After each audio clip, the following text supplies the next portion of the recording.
What's up, Samurai Assassins? Fat Samurai Guy here, and welcome to another episode of The Movie Dojo, where we discuss martial arts cinema and action films.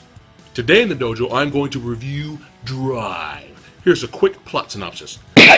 A prototype enhanced human on the run from Chinese hired hitmen hooks up with a dreadlocked bystander, and the two of them elude their pursuers narrowly each time.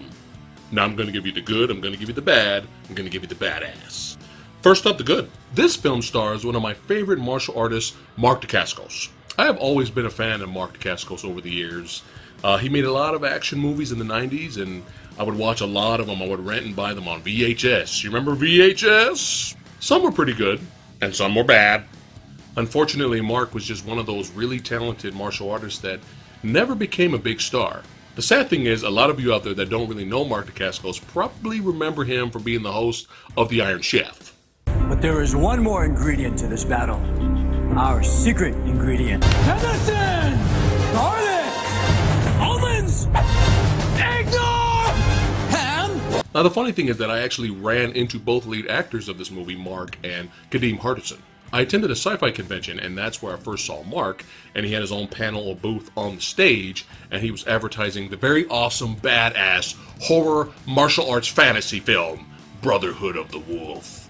When it was time for open mic, and people in the audience could come up and ask questions, one guy came up and told Mark how much he loved Drive. That was one of his favorite martial arts films, and he considered Drive to be Mark's favorite martial arts movie.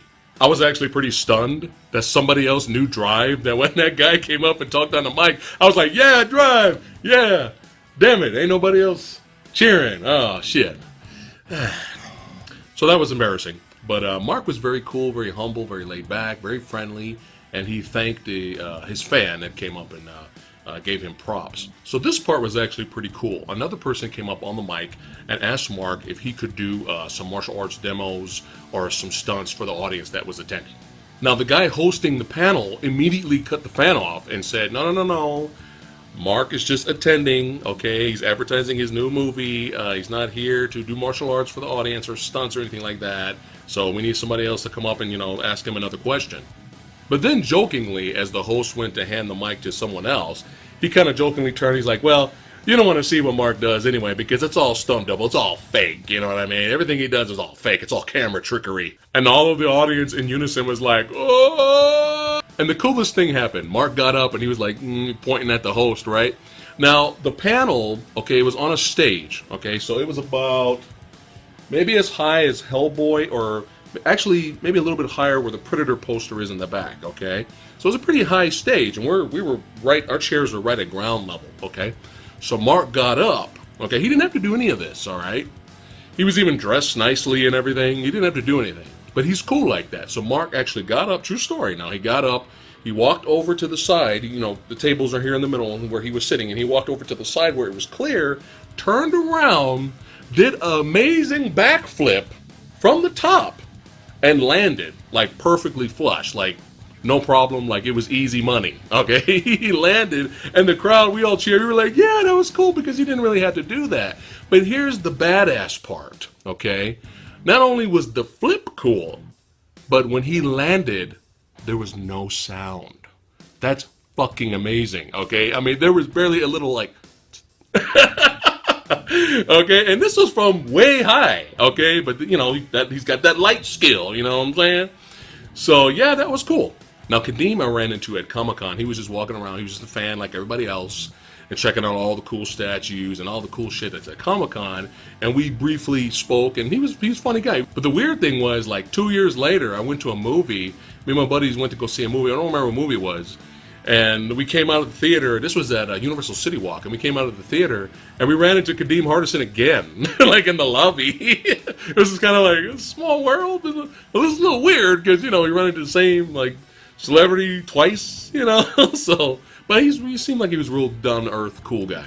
But let's get back to the movie. Definitely one of the good things in this film is Mark Dacascos and Kadeem Hardison's chemistry. They work very well together and play off of each other pretty good, and there's some funny moments between them. This film is short and sweet and to the point, and it knows exactly what it is, and that's why it's awesome. This film came out before Rush Hour. It's kind of making me wonder, did somebody watch this movie first and get some ideas? And now for the bad. The plot of this film is fairly weak. Okay, I'll be honest. As much as I enjoy this movie, the plot is not one of the most outstanding parts about it. You really don't know a lot about Mark Dacascos' character. Like, when I first saw the film, I didn't even know that he was this enhanced being that had all these abilities. I thought he was just Mark Dacascos. So I'm just watching this movie. I just thought he was just some badass throughout the movie. And then later I'm like, oh, he was a prototype enhanced human. Okay. Another thing I didn't like about the movie is that I'm not sure if they were hoping for sequels, which is kind of sad. But the movie ends very abruptly, and you will have some questions. Like, I still had questions like, well, wait, what about the organization?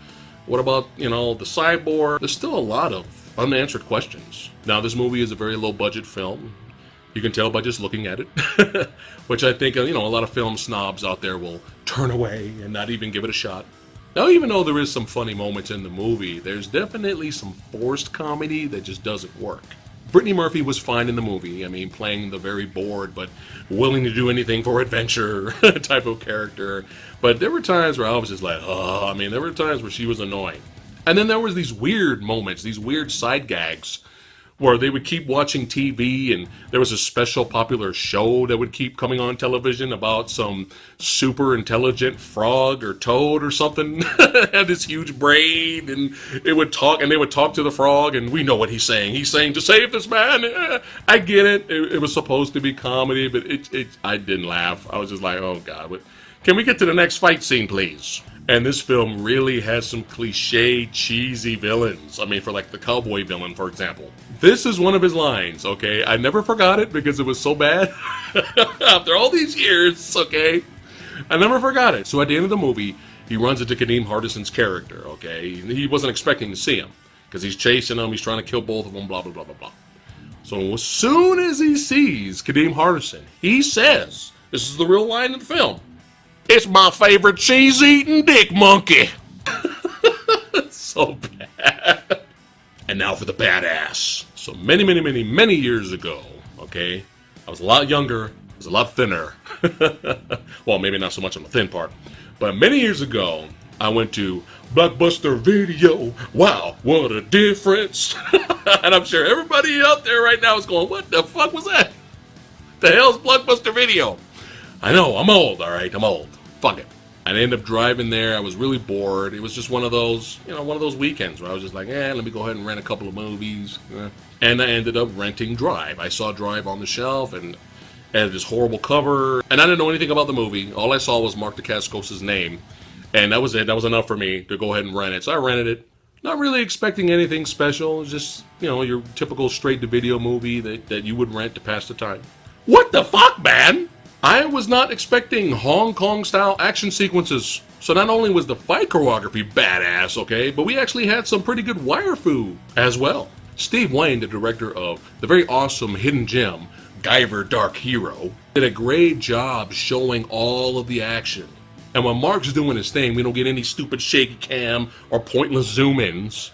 And I cannot stress enough how phenomenal Mark Dacascos is in this film. I mean, I really can't argue against fans saying it's his best work. And the film even has time to have one little tiny creative fight sequence where all these guys come at Mark Dacascos with tasers, and Mark takes off his rubber boots, puts it on his hands, rubber boot style, fucking up all the dudes and blocking all the tasers. It was actually an entertaining fight sequence. I was like, hey, great job trying something different.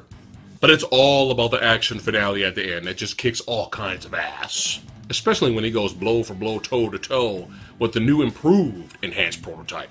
I mean, look at this poster. Look at it. Would you rent this? This looks like a piece of shit. Would you rent this? Okay. So keep in mind, this is what I rented. Was not expecting the kind of action it had.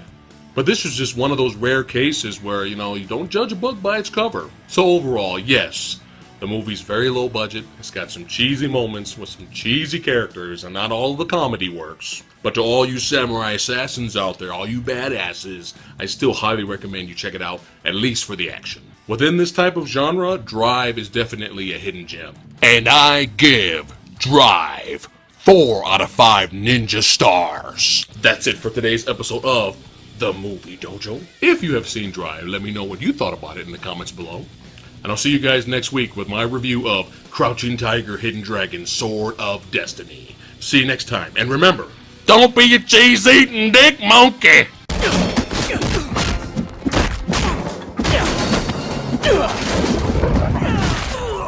Like, share, subscribe! Like, share, subscribe!